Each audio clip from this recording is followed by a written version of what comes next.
Hey, good morning, YouTube. My name is Kenny. Thank you for checking out the channel. I'm going to have to give me a little different introduction, but in today's video, what we're going to be working on is the YFZ project that I picked up a couple months ago. So, yeah, it's been on the back burner for the 93 Banshee that I did, and for the Trail Banshee that I did, that was a 97. But what we're going to be doing right now in this video is getting this thing disassembled, going over all the problems.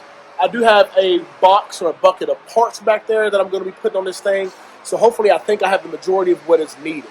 So in this video, it's going to be disassemble time. We're going to break this thing down, but first I'm going to get up close to it, take some pictures, get a good video of it so I can be using that intro when we compare it in the next future videos. So let's go ahead and get this one rolling. All right, so here we have it. One of the changes that I've already done is I did put black wheels on it that I did powder coat. So this is powder coat. That'll all come off there. It's just goop. But I powder coated these flat black, and they have the MX rippers on the front of a 26 by 10. And on the rear, factory wheels that I powder coated.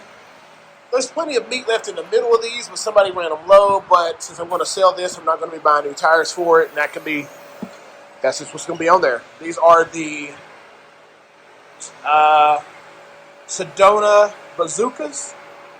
They are a 10 by 8 by 9. But overall, everything is there. But everything is going to be neat and cleaned up and dressed up. So we have our brake lines here, which are going to be run. The ball joints and the tie rods, that stuff seems pretty tight. What doesn't seem tight is, see, I don't have the wheel on there. The wheel's not tight. So, of course, see that movement?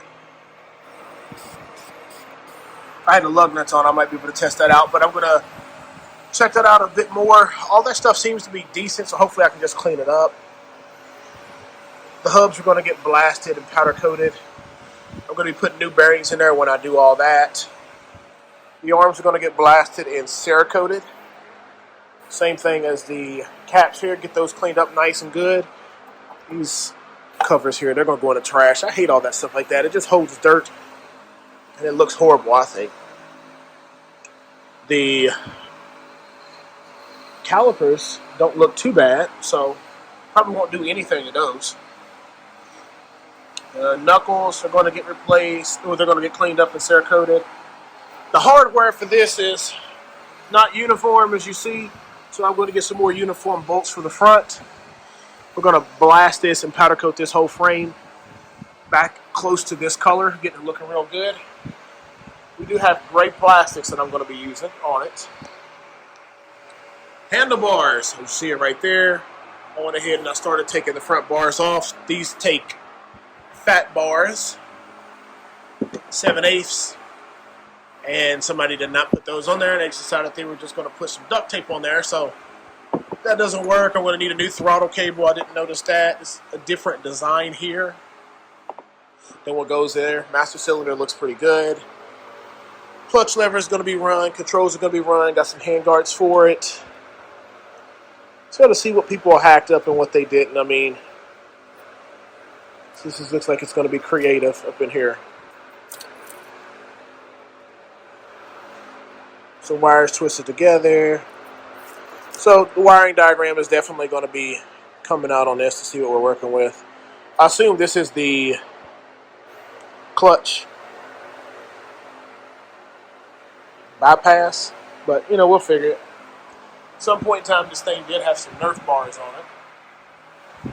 So that's going to come off. We don't need that there. Motor, full rebuild, open up. Had the crank grenaded. Looks like, I would guess, I don't know. I mean, this right here is bent, so that's why the cylinder and all that's busted.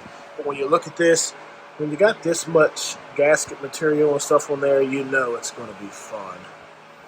So I did have a complete gasket kit. I'm going to get all that silicone and adhesive removed from there. We're going to get all this blasted and hopefully get this motor Cerakoted. That's my plan.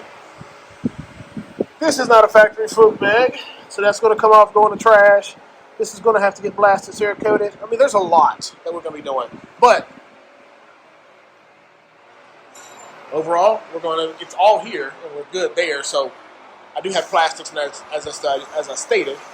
But we're going to go ahead and start getting this thing tore down.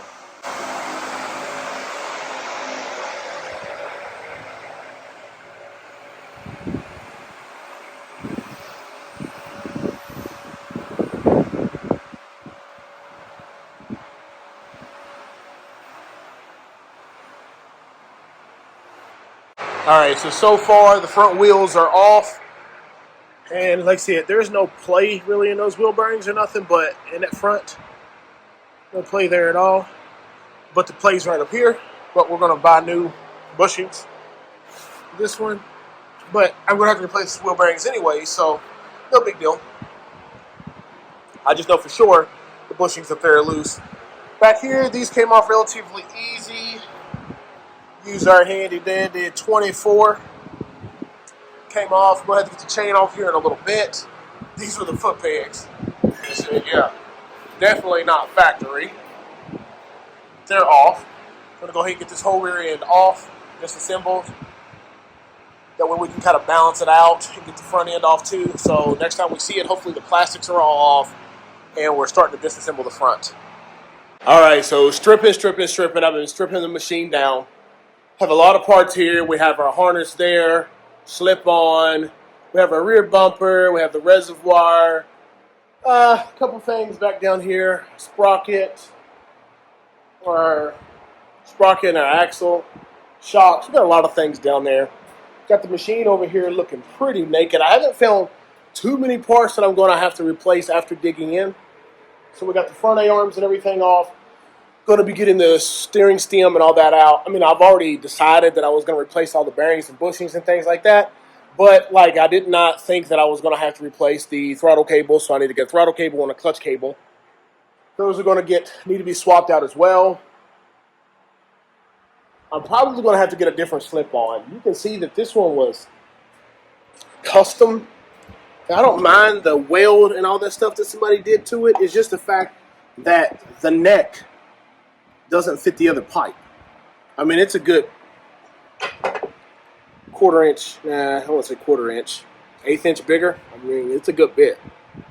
So I don't think I'm going to be able to run with that. I'm going to go get it and I'll let you all see. So, I guess they kind of had that in there trying to make it some kind of washer. But, I mean, that's still a good bit difference in size. And I'm not going to have all this junk on here anyway. So, slip-on is what's going to be needed. Already have a rear bumper. That one's straight, but it was missing the little clamps that hold the plastic, so I got another one of those. We're going to get the master cylinders, and I'll probably end up doing those hubs or doing those calipers.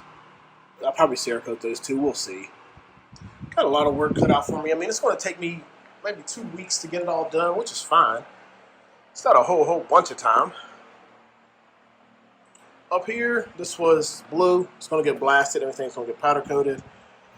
But it's I need to... So you see where that was broke off and re-drilled. So I might see what I got to do about getting these out. Retapping these threads. Drilling this out. Redoing that. These have already been bored out, so put new nut-zerts in there. This one's off. I mean, I don't know. I might end up getting a new subframe. We'll see. We'll see. I really don't want to have to do that because that's cutting into the budget. But we will see. Steering stem's all, that's fine. Got a broke bolt that I need to get out of the top over here. Radiator, we'll see if that's going to hold once we get it where we need it to have it. Or see if I can find a cheap one online. If I find one cheap, I'll just go ahead and replace it. But yeah, we're getting super close to having this thing bare. I mean, with 20 more bolts, the radiator will come directly out of there with no issues once I can get in here and get these loose. The oil tank is going to come out with the bottom end. Then it's 1, 2, 3, 4, 5, 6 more bolts. Then we'll have it in multiple pieces. I'm not 100% sure what I'll do. I'll probably end up powdering this with the subframe on if I do it that way. Just because typically when I see these, the nuts already look like they're color match powdered. And I'm pretty sure people weren't taking them off. They're powdering it all together. And then once you do powder it too, separate, the tolerance in here is really thin. So we'll see. I'll get on here and start pricing some things out in a bit. But, we're going to conclude this video when it's all apart. So time has went on. We've gotten a lot done. The frame is sitting over there. We're going to go talk about it here. I'm going to just show you any of the little repairs that I had to do to the machine, to the frame and the subframe before we get it blasted. But that's not going to be this video. I'm going to actually go over all the parts that I have taken off and the replacement parts that we're going to be putting on this thing just for right now to get us started. A few things that I do need to order going along, but let's go ahead and get into this frame. All right, so over here, overall, everything pretty much came apart pretty decent. I can't see there's anything wrong, but right here, as you see, this piece of metal was actually broke off there. This whole tab came off. What I'm probably going to do is end up drilling those out and retapping those threads just in case anybody wants to put a skid plate on there or Nerf bars. I know that is a location that can be mounted from because the Nerf bars are mounted here. But I did go ahead and get that on there and re-weld it.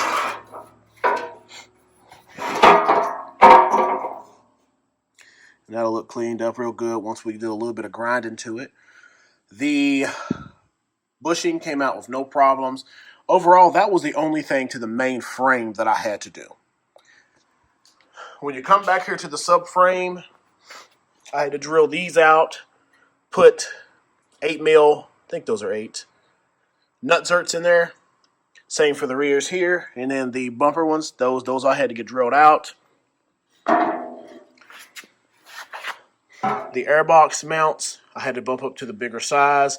As you see, they just use self-tapping screws and just re-screw things.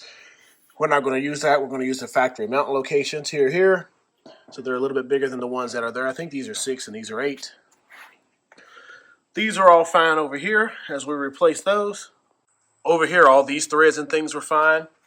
But this little holder here come loose. Yeah, I ended up putting a new rivet right there because that was loose and moving. So yeah, right now we're ready to actually blast this thing. So I'll probably blast it all as one solid piece, powder coat it as one solid piece, and then go from there. So now we're going to go over here and get to the other parts that we've been looking at. So here's the wiring harness, and it's a bit of a mess. I'm going to have to go through here and check wire by wire for continuity.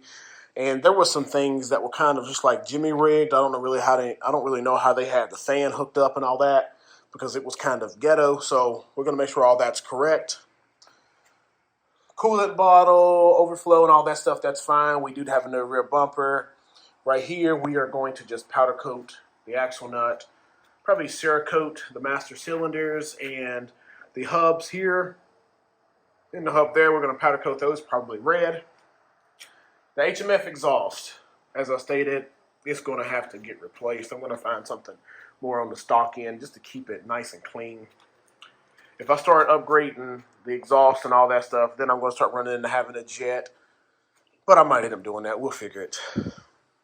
Hubs look nice and solid on both sides. We have our handlebars. These are not factory, so they're going to be gone. But yeah, just a whole bunch of parts sitting around here. The arms and stuff look good and straight, so we're not really concerned about them. I'm going to have to find bushings, make sure that bushings and stuff are tight. But over here is my parts that I've purchased for this, or some of them that are already broken still. So we have our bumper over there. We have our new lever, chain. We have a gasket kit. We have a new battery, a new key switch, cylinder. I think these are my foot pegs. Yeah, and here's the bolts that go there. The factory foot pegs that we're going to get blasted. The crank, that's a used crank, but it's true, it's in good condition. We have bar risers that we're going to put on there, a new foot brake, rear bearings, steering stem bearing, timing chain, piston, lug nuts. We got a good bit of stuff going on here, but we just basically wanted to get it broke down in this video, which we did.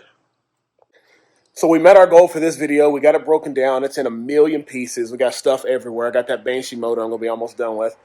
But And this one, yeah, we're going to go ahead and closing this video up here. In the next video, what I'm going to do is go over the powder coating of the frame, the color that I use, and also just kind of just let you all know, if you're going to have things powder coated, this is how you need to bring it to the powder coater. Because, you know, when you have your price set for things, or people say, hey, you know, I want you to do a frame, and you say, you know, $200, $250. Okay, that's fine. You kind of will and deal based off of the powder. So, you know, if I already have the powder here, $250. And if you want to get your own powder, $200, but you pay for your powder, and then you just kind of will and deal based off how that goes there. But that doesn't include like cleaning your frame. If you bring a crazy oily frame that I gotta weld this and straighten that, you know, it will bump stuff up. So just be mindful about that. So for the most part, you want to get all that stuff taken care of. But anyways, we'll go over that in the next video. Got my daughter's Raptor 250 sitting up there. We're getting it cleaned up too, because it might be Raptor 125. It might be going bye-bye. But anyways, if you enjoy this kind of content, make sure to hit that like button and subscribe. Turn on that notification bell so that the next time I upload a video, you will be notified. And be prepared to be looking for some YFZ450 footage coming here soon. We'll get this one nice and clean and be getting it posted hopefully. With my speeds, I usually go for about 2 weeks. So hopefully in about 2 weeks, this is all turned around.